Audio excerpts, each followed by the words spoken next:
আজ একা বসে থেকে হঠাৎ অনুভব করলাম, বয়সের আগেই বোধহয় অনেকটা বুড়িয়ে গেছি আমি। বড্ড ক্লান্ত লাগে আজকাল আমার। হ্যাঁ, ক্লান্ত লাগে অন্যের সাথে তর্ক করতে। ক্লান্ত লাগে নিজেকে ঠিক প্রমাণ করতে গিয়ে। ক্লান্ত লাগে অন্যের কথা শুনে ভালো মেয়ে হয়ে থাকতে গিয়ে।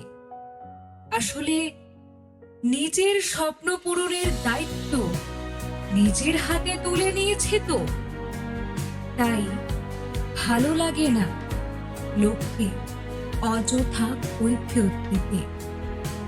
মনে হয় যতটা সময় পাই নিজের মতো করে একটু বাঁচি, যেখানে কোনো তর্ক নয়, কোনো সময় নষ্ট নয়।